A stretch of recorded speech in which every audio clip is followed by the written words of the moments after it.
So what happens with fascia when you go through menopause? If there's an estrogen receptor site in there and now I'm not giving it estrogen, what happens to fascia? Yeah. So let me describe what happens on a monthly basis prior to menopause, prior to perimenopause. And then I think it'll get really clear what happens due to menopause and this withdrawal of estrogen from your body. So this research was done by Carla Stecco, who I mentioned before, and Caterina Fede, this whole group in Padua. And they presented this research at the Fascia Research Congress. I'm a real fascia nerd, so I go to these congresses. And in 2021, when she started talking about female fascia and the relationship to estrogen, progesterone, the room was just, I don't think anybody breathed for, the 20 minutes of her presentation, because we couldn't believe that somebody was presenting research that validated the bizarre, experience of living in a female body and how many changes occur all the time. But here's its impact on fascia. So we have these estrogen receptors on the fibroblast. And when we have our estrogen peaks, there's 2 estrogen peaks in the cycle, right? You have peak 1, like between 10 and 14 days, and you have a second peak between 20, 24 days. When we have these estrogen peaks, the fibroblasts start to create more type 3 collagen. Now, I'm sorry, there are dozens of types of collagen, and this is not even something I could give you a lecture on, but the type 3 collagen is the looser, more elastic collagen.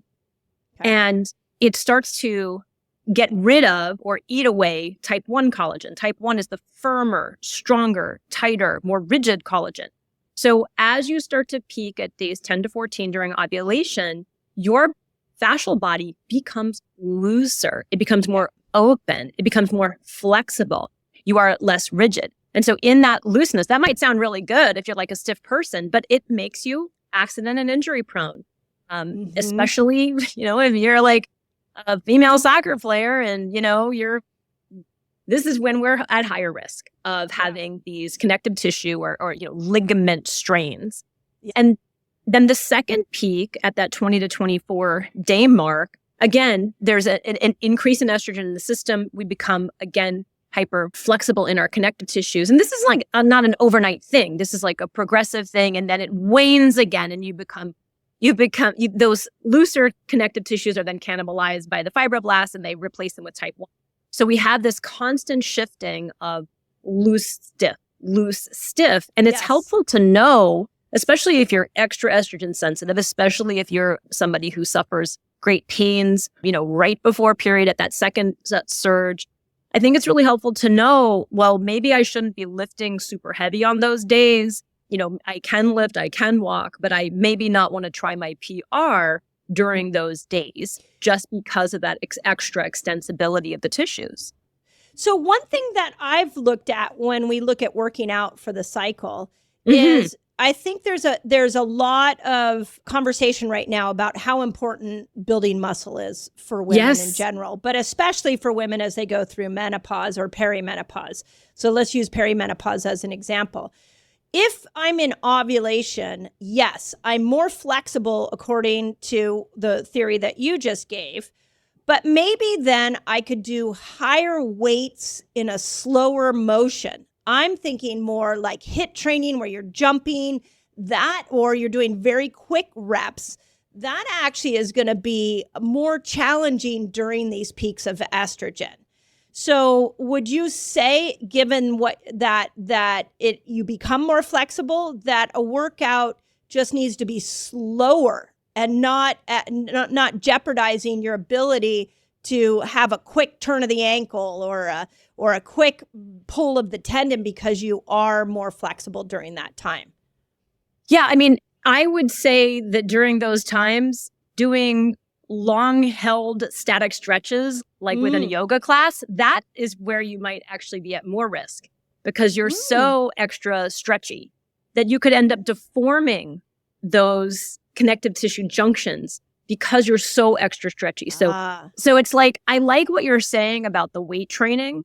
And, I do weight training myself. I'm not a personal trainer. I come from the yoga space, but I personally am extremely mobile. I'm on the hypermobile spectrum. So I tend to concentrate on exactly what you're describing. But I don't necessarily blanket statement that for all bodies, because I think the number one thing that you said there was slow. And to me, that means I'm going to be really investing my awareness in these movements. So nothing, when we are at our most flexy or at our most fascially fragile, I don't think phoning it in is a good idea. I think we have to be extremely mindful, or I like to, one of the things that I talk about in my new book, Body by Breath, is my body thinks in feels. That you really want to dial into both your proprioception, the feedback you're getting from your body, as well as the interoception, the feeling of your physiology, the perception of your physiology, and pay attention, very, very good attention to all aspects of your movement so that you don't increase your risk of injury or harm. So, I just think it's really, because I talk to trainers about like the science is the science.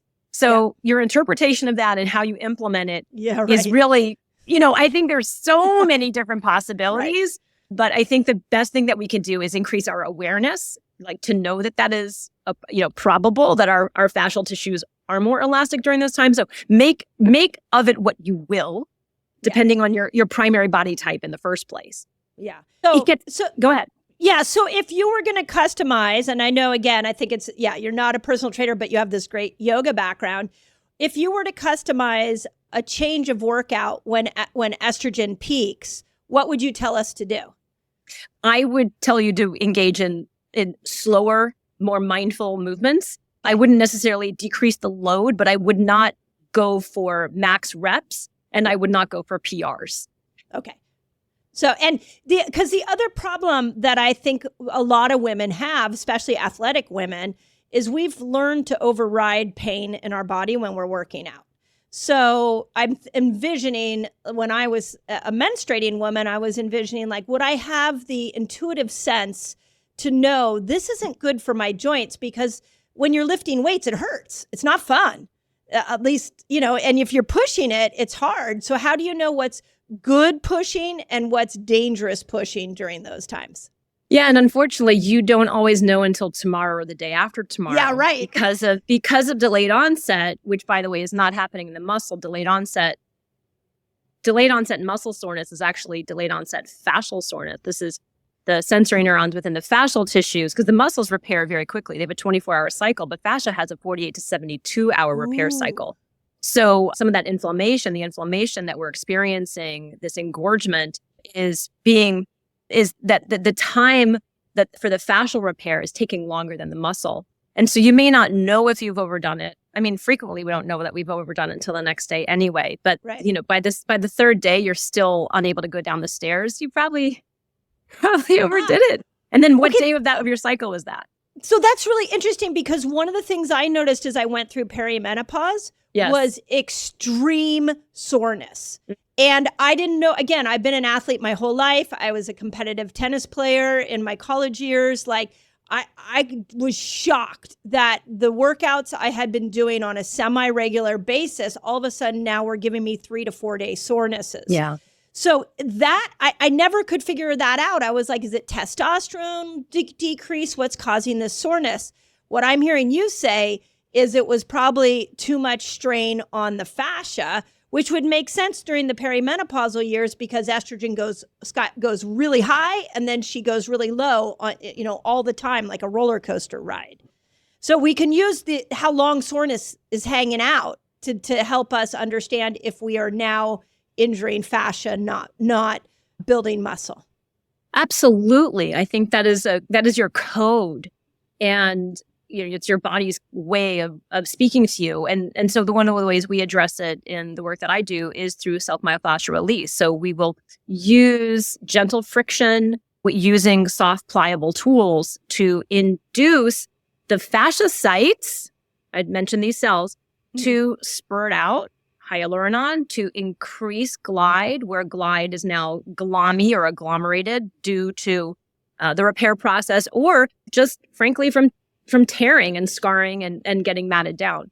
So, and then this not even addressing the autonomic nervous system benefits of doing that.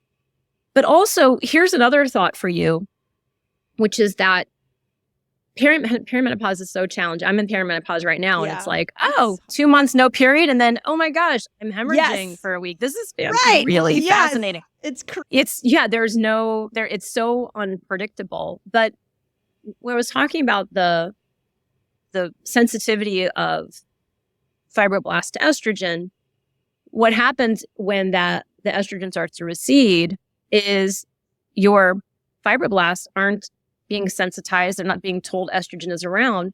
And so they're not creating the more elastic collagen. They start overproducing type 1 collagen and stiffening down.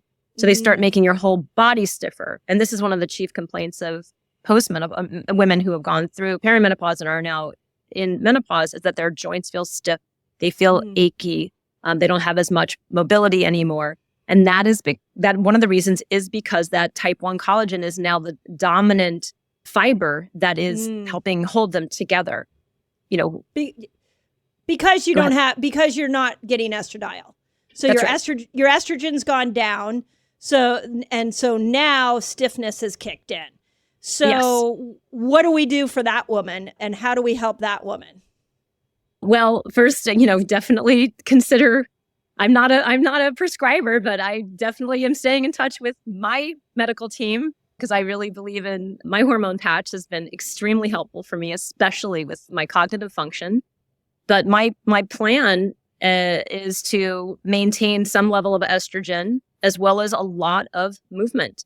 I work with plenty of people much more advanced age than I am who use this work, the work that I teach, the self-myofascial release strategies, the stress reduction strategies via the body, via the breath, to stay mobile, to produce hyaluronan when that is starting to decline as well.